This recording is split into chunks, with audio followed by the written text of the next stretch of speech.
Hi, everyone. I'm Kate Moseder, and I specialize in psychology, school counseling, and trauma-informed approach. And you clicked on this video because you probably want to know if you have childhood trauma. So short answer would be yes, you probably do. Most people do have some form of childhood trauma.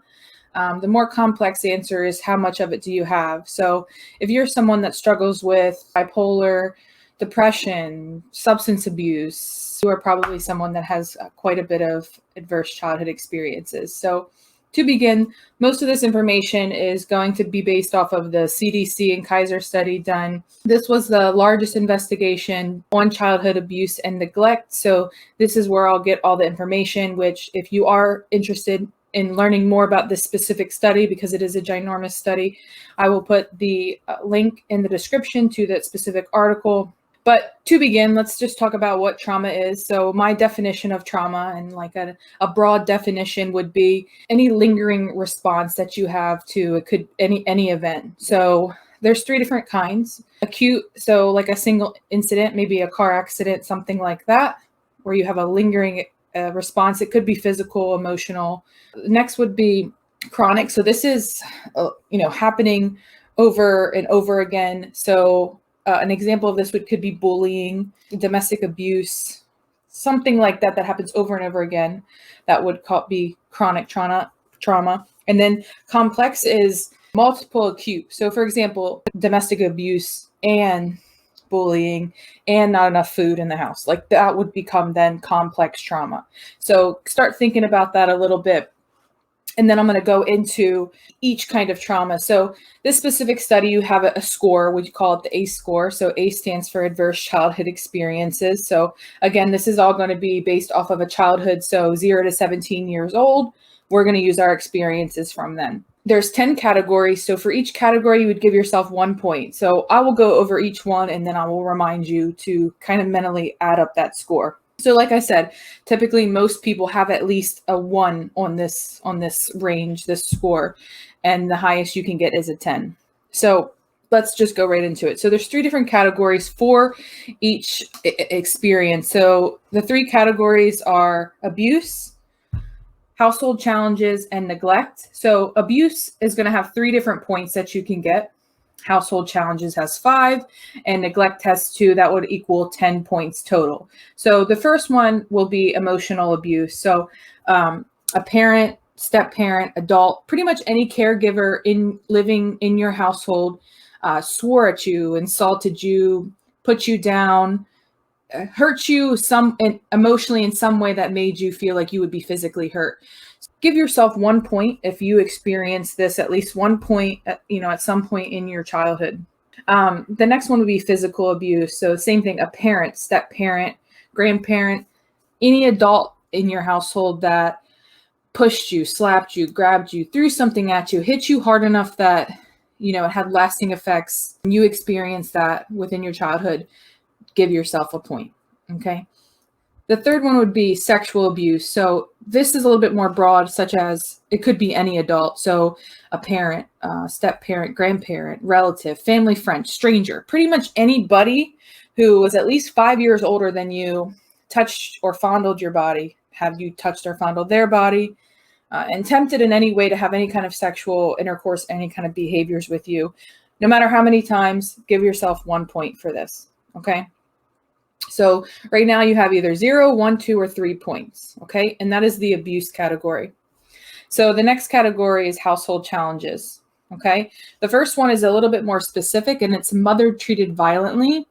And it doesn't specifically mean mother. So this could be grandmother, mother, auntie, whoever is taking care of you or is a mother figure in that household. So with that, it's this specific person being pushed, grabbed, slapped, thrown at, bitten, anything like that done by someone else in the household.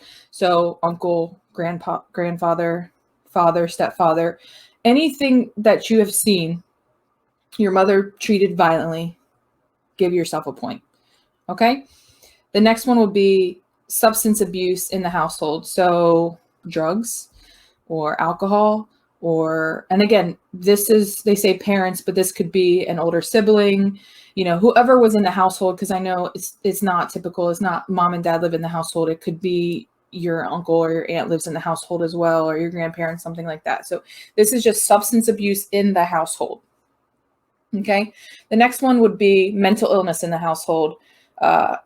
Depressed, anybody that was mentally depressed, or I'm sorry, depressed or mentally ill, attempts of suicide. I like to include bipolar because I think this is a very popular one. So any kind of mental illness that was experienced, again, mother, father, grandfather, aunt, uncle, older sibling, something like that, that you experience in the household, give yourself a point. Okay. And then the next one would be parental separation or divorce. So this is actually very common. That's why it's like, oh, almost everybody has at least a 1 in their ACE score.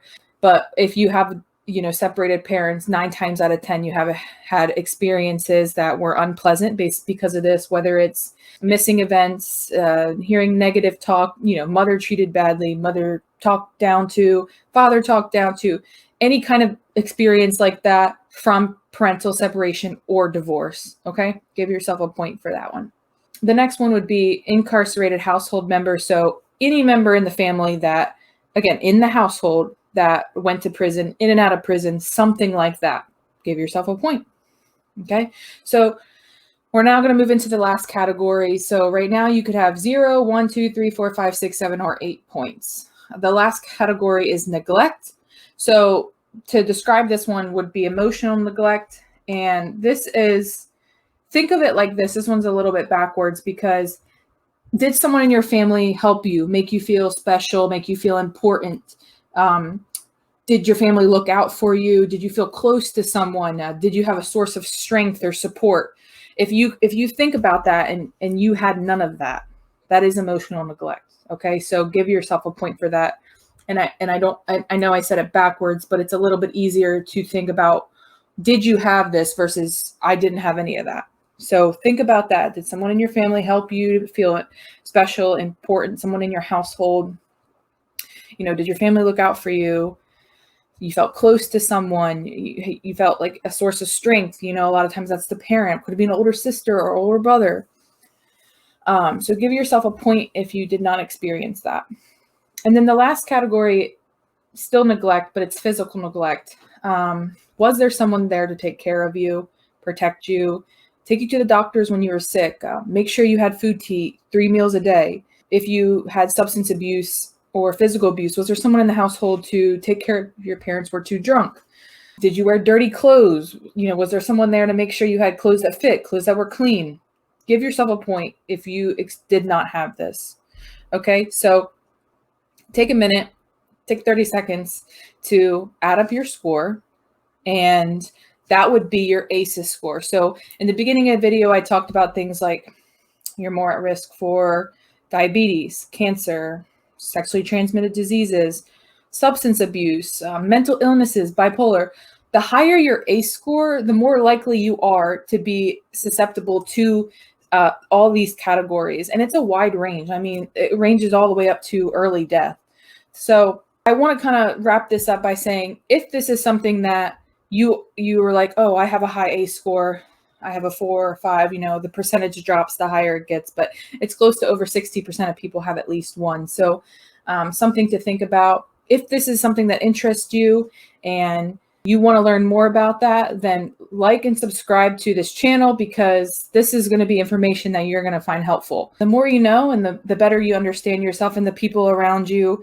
And we really want to begin to kind of peel back these layers of this abuse to be able to heal, because all the medicine in the world is not going to heal. It's just going to cover up the symptoms for a small period of time. So, you got to kind of get through the muck to be able to beat these odds of, early pregnancy or substance abuse, or, like I said, mental illnesses, and overcoming these things. So take this information, do with it what you will. Again, I will post the link in the description below. I would like you guys to comment your ACE score, because I think it's really important that, if you watch this video and you feel like you have a high one or you feel like you have a low one, that we can kind of see that, one, we're not alone. It kind of puts it into perspective out there. Like, you never know what someone else is going through or what they've been through. Everyone has a story. So comment below your ACE score, subscribe, share, like, and love yourself. I'll see you guys next time.